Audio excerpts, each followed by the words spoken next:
His skin is white just like a ghost, thick Irish roots and his blonde hair. And he sounds like a Chicago superfan, a music nerd with a collection of CDs from here to there.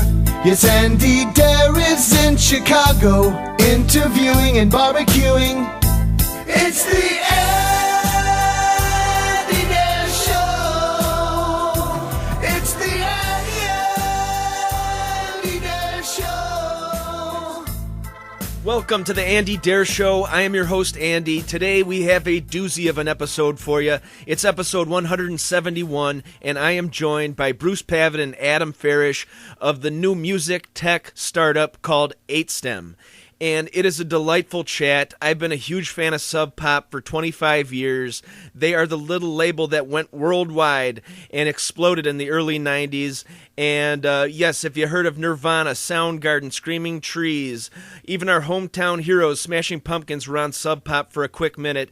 A lot of these artists passed through the label, and they've had nothing bad to say about Sub Pop. Sub Pop started as a fanzine. Unlike our ill-fated Honeycomb fanzine, Subterranean Pop was started in '83 by Bruce, and they did about 9 issues of Subterranean Pop. It turned into Sub Pop. Then it turned into a record label with Sub Pop 100 in '86, and he really caught the zeitgeist. The whole Seattle sound exploded in the late '80s and in the early '90s. And this is an awesome chat because he is kind of reborn again with this brand new project called 8stem. And it's not been an overnight thing. They've been working on this for a few years. I am now a beta tester of 8stem. It is on my phone. It is a blast. If you are any much of a fan of remixes, of taking music and twisting it to your specifications, this is something that you should check out. You should go to 8stem.com, become a beta tester now, and they're working out the kinks, and they should be in the App Store by the end of summer or early fall, and I would highly recommend it. Check it out, 8stem.com. And I'm a huge fan of Sub Pop. Obviously, I've always said I have no tattoos. If I were to get a tattoo, it'd probably be a Sub Pop tattoo or SST or one of these record labels that has really changed my life. And we talk about, how internet has affected the regional scenes. There used to be a lot of regional scenes in Seattle, Southern California, Chicago, the Twin Cities, the Southwest. All these things are kind of now combining in the post-internet world, social media world, what have you. But it's a nice discussion. Bruce was nice enough to open up and really discuss some old school Sub Pop stuff and, to the latest news about 8stem. So I want to thank Adam Farish, Bruce Pavitt, and everybody at 8stem for hooking up this interview. It was a delight. And just so you know I'm no poser, how about we play a bit off my latest album called Service with a Smile. You can find it at andydare.com. This is a bit called I Was Not a Lou Reed Fan, featuring special guest Jack Endino. We are recording a day after the passing of Lou Reed, age 71. Can you explain the influence he had on your recording career? Pretty much zero in my case. I was never a big Velvet Underground fan. I was not a Lou Reed fan. So I'm really the wrong guy to ask. Really, not even like I hate to bring the word up grunge, but the way that they weren't really into polished sounds and especially white light, white heat? Nothing? No, it never Velvet Underground never did anything for me.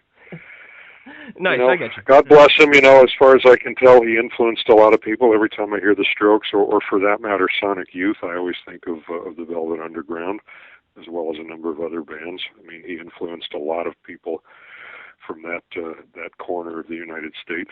The influence of the Velvet Underground pops up from time to time in other bands that I hear, and I always go, yep, they've listened to the Velvets. But it wasn't really part of my upbringing, Yeah, it's definitely more of an East Coast thing. Maybe that's the deal. You're up in the Pacific Northwest. It didn't really hit you as hard as it would have if you were in, the Bronx or something like that. It didn't really. The whole shtick didn't really resonate with my life particularly. You know what I mean? And especially that double album with Metallica. That's sort of a bad swan song to to leave out with, right? Yeah. I kind of avoided that one. Rightfully I'm so. really curious in a sort of, car wreck kind of way. I've always been kind of curious about it, but I sort of know I kind of know what it probably sounds like anyway. So what you're getting into, yeah. Well, that was me striking out with Lou Reed. Actually, the rest of the episode was a lot more fun than that. He's a good guy. But, yeah, you can hear that episode at andydare.com. You can find my album full of bits, call-ins, me playing acoustic guitar and doing covers and whatnot. You can find that all at andydare.com. I've got a couple albums up there.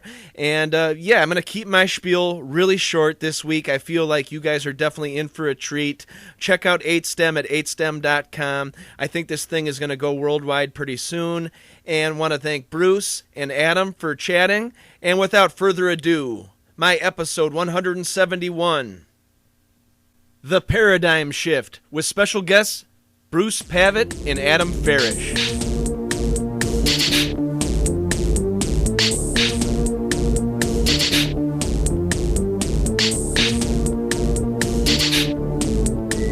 Thank you so much for checking out the Andy Dare Show. Today it is episode 171, and I am joined, beamed in from the Pacific Northwest. We got Bruce Pavitt. How you doing? Doing great. How are you doing? I'm doing well, yes. You just started, you've got 8STEM. This has been incubating for quite a while. It's a new piece of technology that goes on your mobile device and allows you to remix songs from other artists and have them remix your songs as well. How long has this been a work in progress for? Well, my friend, I met my business partner, Adam Farish, about 10 years ago, and we've been philosophizing about the future of music for quite a while. A couple of years ago, he showed me a prototype that was developed in India that kind of blew my mind. And at that point, I said, I want in. So essentially what we're doing is we are introducing a new music format. Now, in the 130-year history of the music industry, you could count the number of format shifts on about two hands. So this isn't just a music app. Certainly we have an app that plays the format, but we are introducing an interactive digital music format. When artists bring their songs to us, we break them down into 64 different manipulable parts. There's 8 stems or 8 tracks, and those tracks are further segmented into 8 sections. So when one downloads the track, you can mute, manipulate, distort, and reshuffle any one of 64 different parts to further customize the music. So that's the essential premise. We feel that we're entering an era of customization, and that a lot of people, especially millennials, are interested in customization and then sharing. So that's kind of what we're trying to do here. Sure, I think you've hit a perfect point where the technology is finally catching up to the idea. And yes, so I finally understood the 8 stems mean the 8 tracks that you break down each individual song into, and then that also gets split up 8 ways as well. Yes. Is it refreshing to start something new for you? Is there a little bit of pressure being that you are the founder of Sub Pop Records, or is it kind of like a nice people are already kind of familiar with your work, your previous work, so it's kind of a little bit of a step in the door, a foot in the door? It's definitely a foot in the door, my friend, and that's why I own half the company, is because I have those relationships and that history. I'm not a technologist at all by any means. I'm a music guy, but I do have an impressive resume built over 35 years of observing alternative and participating in alternative music. Sure, and I see you got quite a team you're working with. How about Adam? How did what does his part come into play with 8STEM? How is he helping out the 8STEM? Yeah. Well, it's his vision. I will say straight up, Adam Farish is one of the smartest people I've ever met. He's also a super cool dude and fun to work with. So this is really his vision, his baby. He's able to talk to he can have relationships with he can have conversations with our chief technology officer that I certainly can't. So he's the visionary and the technologist in this situation. And is it true you guys met on, you moved out to an island in the Pacific Northwest, Orcas Island, in the late 90s, and you met him on the island? Or? That is correct. Met him around, I believe, 2003, 2004. We were at a children's house fundraiser that's a daycare for kids. Our kids had been going there. And we just struck up a conversation, and we've been good friends ever since. And I'll tell you, if you're going into business with somebody, it sure helps to have known that person for 10 years. So we understand our quirks, and sure, we get along. And I will tell you this from my experience with Sub Pop back in the early days with John Poneman back in the late 80s, early 90s, pre-Nevermind. Keeping the doors open at Sub Pop was infamously challenging. Nobody thought that a tiny label in the middle of nowhere could help tilt world culture, but we did it on a $20,000 investment. But it was very hard. And if you're in a startup business with somebody, you need to be working with somebody that you get along with, because there's going to be times where there's no cash, et cetera. So sure, yeah. That's what I learned at Sub Pop, and we're kind of going through that. With this project, being a tech company is different. We can go out to investors. Excuse me. I'm sorry, 1 second. Sure. Yes, I'm being interviewed right now. Okay. You have to answer your question at one time. Okay. Okay. I'm very sorry. How come you want to talk to you? Yes, he would love to talk to you. Okay.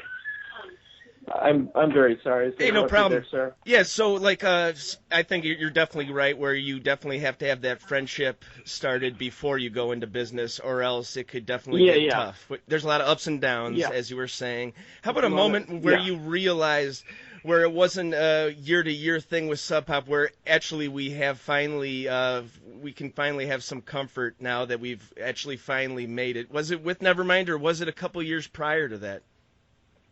I was definitely with Nevermind. However, I will remind rock and roll fans, Sub Pop fans, that in summer of '91, we had already laid off most of our staff.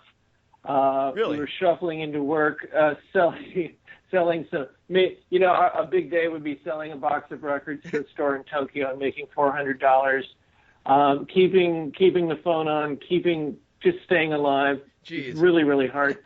But two things happened. Not only did Nevermind come out that September, and we had points on the record, so money started coming in here. After that, just prior to that, there's a group we worked with called Mudhoney, and I know some grunge rock fans are going to be familiar with that name. Sure. And Mudhoney released an album called Every Good Boy Deserves Fudge. We put that out a month before Nevermind, and it sold 100,000 records. Jeez. Which back in the day for an indie label, that was like having a platinum record for sure. I think of course, that got completely dwarfed by the 10 million that Nevermind sold, sure. but that also helped us out quite a bit. Well, even 100,000, even in 2016, what is 100,000 records? Is that like Drake or something? That's pretty rare even nowadays, right? Yeah. It is.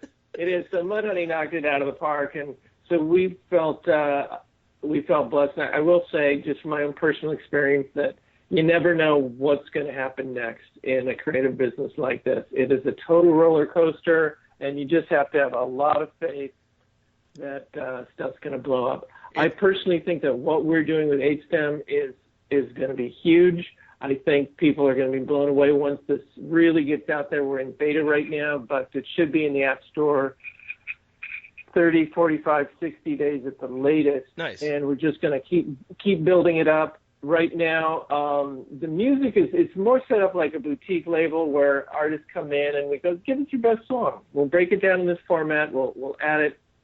It's not like we're going to open up with 100 million pop songs. Sure. It feels more like a boutique label. But from these unique individual songs, there will be potentially thousands of iterations where fans are going, this is how I interpret it. I interpret your song. And it's just a fascinating experiment, if nothing else. There we go. Hello. This is Adam. Yay. There we go. Yeah. Nice. Hi. This to is. meet you. It's nice to meet you too. I've been reading up on 8-stem. Really awesome idea. As I said, thinking outside of the box. This is actually my second conference call of the year. I had a sub pop artist named Eric Matthews in about a month ago. Yeah. Cool. So Brilliant songwriter. oh, totally. Yeah, completely out of his time, pretty much. But yeah, Adam, how did you? So we talked about you guys meeting on the island and starting a friendship before starting this business. I had a question for you. I saw you were an EDM DJ also. Is this the golden era of the EDM DJ where you don't have to lug around your crates of vinyl and go to bar like that, where you can remix something on your phone, right? This is amazing. Yeah, I don't know. It's hard to. It seems like anytime anyone throws that flag in the golden era of anything, the golden era seems to end abruptly. You're right. So I think that right now it's the golden era of technology so far, and also we're ushering in the golden era of creativity enabled by technology. So the golden era in my mind is where the bar gets so low that everybody can participate, and that's really exactly what we're going for with 8-stem and in this case. So I think the golden era is when artistic creativity becomes accessible to the masses. Like, would you ever have guessed 20 years ago? I mean, even like being in touch with somebody from a band, you had to write a fan letter that went to a record label, that went to another guy, that finally went to a P.O. box, that went to the band. And now you send a tweet, and 30 seconds later, crazy, man. Yeah. How is social media? Social media has definitely had to help the music business, even though people aren't making that as much on the actual recording. It has to have helped with spreading the word about an artist or a band or a musician, right?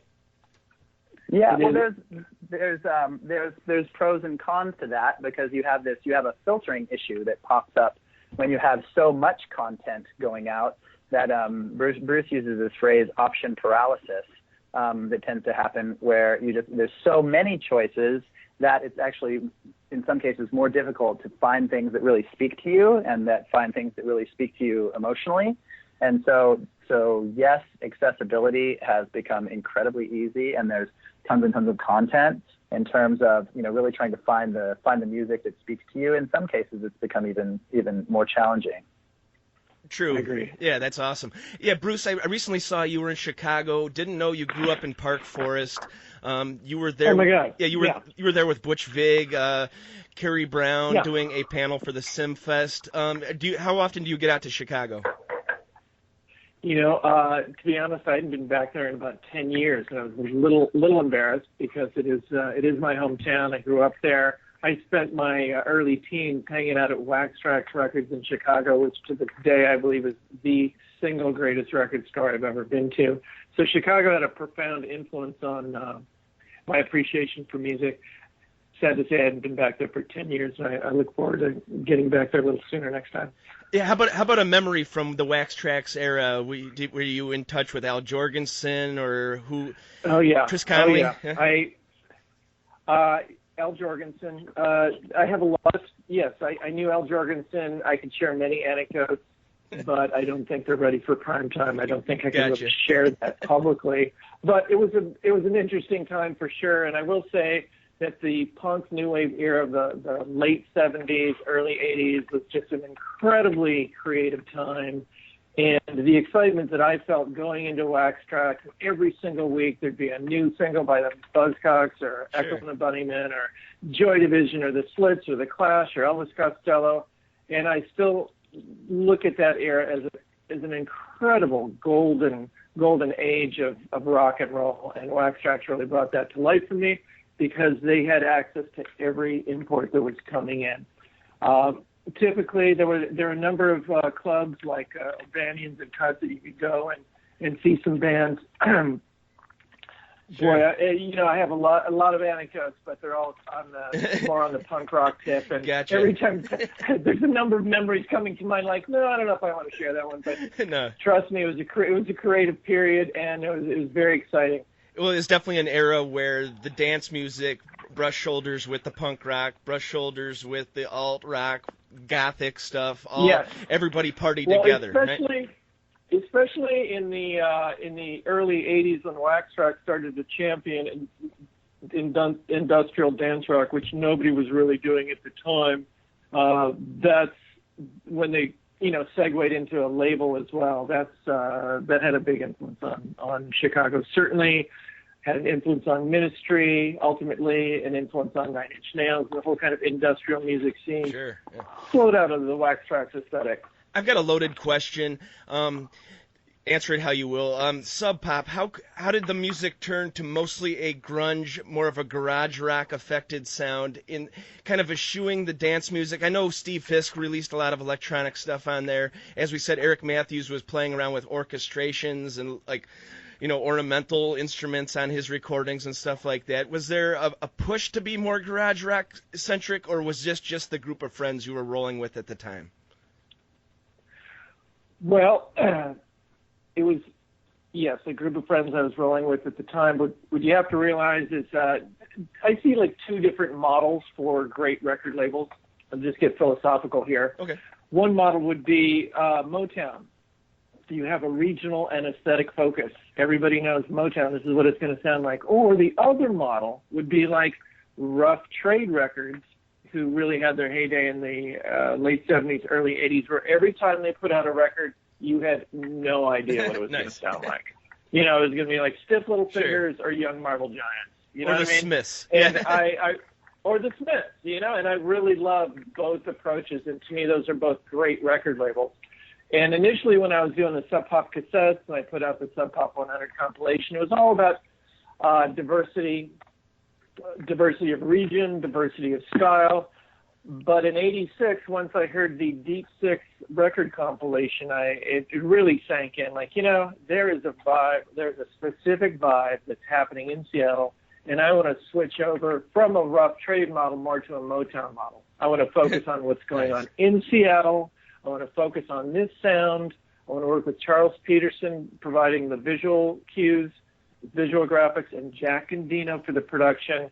And so we got super focused on the Seattle sound and grunge and everything else. And it was frankly, it was a pretty smart marketing move because within a few years, you could be walking the outback in Australia and people would go, "Oh, Seattle? Nice. I've heard of Soundgarden." It was pretty mind-blowing. Well, that's beautiful. But you can only do that. You can only do that for so long. So post grunge, we kind of went the other way and started diversifying regionally and so forth. So there's these two different models, and they're both kind of interesting. So we played with both. Hey, was there a competition with K Records and Kill Rock Stars and all that up there, or was it more of a friendly vibe between all the different labels? It was definitely a friendly vibe. Sub Pop released, as you might know, the last two Beat Happening records. So there was a K Sub Pop co-release. I'm old friends with Calvin. Sure. Love him. Incidentally, I just bumped into Slim Moon yesterday. He's the founder of Kill Rock Stars. Kill Rock Stars was founded in the exact same Olympia apartment that Sub Pop was. Oh, okay. So there's some deep roots there and a lot of collaboration. Awesome. How about one for Adam? Do you have a remix on the 8 stem that you're specifically proud of that you would want the most people to listen to or check out? Yeah. I mean, I do this part of the cross sectioning of various cultures that we're doing and putting this together. There's a lot of excitement around the collaborative aspects and crossing genres and cross pollinating. There's one in particular that I kind of use for demos a lot because it has such a nice flavor. It's by a hip-hop artist in Seattle called Silas Black, a very just straight, really powerful hip-hop tune. And we took it to a remix producer to make elements for it. And it turned from, hip-hop into a little bit of ambient music and then into just slamming electro-funk. So nice. the genre crossing of those three genres together in the 8 stem app is really enticing and impressive, and you can get the feel of just the width of musical experience that you can have within a single song. That's really cool. I'd like to take this opportunity to kind of underline part of what we do, and this is kind of a traditional label function, is when a tune comes in, we then pass it on to a professional remixer to add other elements so that by the time the fan gets the track, There are all sorts of different elements that they can play with. And the fun part for us is the cross-pollination, taking people from different scenes, putting them together on a collaboration, and then furthermore seeing what fans do and how they interpret that collaboration. So that's the creative part. That's really awesome. And another mind-blowing Sub Pop moment was a couple years ago when I realized you guys were putting out the Shabazz Palaces album, which is Ishmael of Diggable Planets. So I thought that was a beautiful fitting, too. That's when I started to think, oh, wow, they're starting to really change up their whole aesthetic. And then 8-Step was the next movement. I got one more for you guys. I'm just very thankful for you guys taking the time out.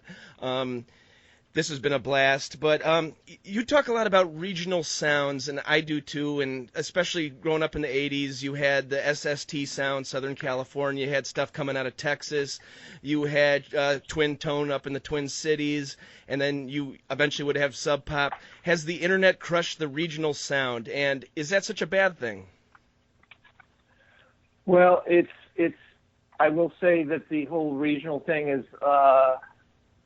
It's still around. It's still around. And the bottom line is, even though people are communicating, obviously, through the internet, and tribes and communities are being created on the internet, people still form their deepest relationships with one-on-one contact, So Sure. If there's a club in a city and people show up every week and they're collaborating and developing friendships, things are going to grow from that. And a dramatic example, that would be like the trap sound that came out of Atlanta, which is kind of dominating pop music right now. Sure. All roads kind of lead to Atlanta right now.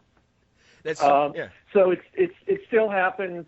And I will say, with regards to 8-Stem, because our office is right here at Pike and Broadway, the heart of the most bohemian neighborhood in Seattle, there's a lot of creative people that flow through here. And I would say half of our releases are from Seattle. And I think indirectly, 8-Stem is going to help put Seattle back on the map again. That is awesome. That's beautiful here. 8stem.com. They're in beta right now, looking to be in the App Store within a few months. End of summer, maybe? Is that what we're looking at? Yep. Really cool. It's going to happen. Yeah, follow them on Twitter, at 8Stem. I'm sure you're on Facebook, all the social media platforms, 8stem.com. Sure. Be a beta tester today and throw your hat in the ring. Want to thank you guys so much for taking the time out. This has been a blast. Any last words, guys? The whole artists around the world, hold tight. The community is coming for you. Nice. Yes. So on behalf It's a huge paradigm shift. Yeah, awesome. On behalf of Bruce Pavitt and Adam Farish, this is Andy signing off for the Andy Dare Show. This episode of the Andy Dare Show is brought to you in part by Uncle Bub's award-winning barbecue in Westmont, Illinois. Family owned and operated since 1997, Uncle Bub's is the real deal barbecue. A family-friendly restaurant open 7 days a week. Also, it's a full-service catering company doing weddings, pig roasts, luau's, grill packages, you name it. They have a friendly, helpful staff that will make sure that your party goes off without a hitch. Call them at 630-493-9000. Visit them at 132 South Cass Avenue in Westmont, Illinois, and UncleBubs.com. Hey man, I know you like grilling. I know you like getting those dark grill marks on your burgers, fish, chicken. And I know you don't want to just dry your meat out like you're cooking with a hairdryer. Why not get the Man Grate and click through the AndyDareShow.com's banner so we can keep the lights on here at Honeycomb Hideout Studios in gorgeous Westmont, Illinois. The Man Grate. This episode of the Andy Dare Show is brought to you in part by Record Utopia, a music lover's dream with thousands of vinyl records, musical instruments, and sound gear. They buy, sell, and trade. Give them a call at 630-963-1957. Visit them in Westmont, Illinois at 309 West Ogden Avenue, on the web at recordutopia.com. It's always a good, relaxed atmosphere. Check them out. This has been a presentation of the Andy Dare Show and Dare Network. Copyright 2016. All rights reserved. Thank you so much for listening, and please do check out AndyDare.com for more info.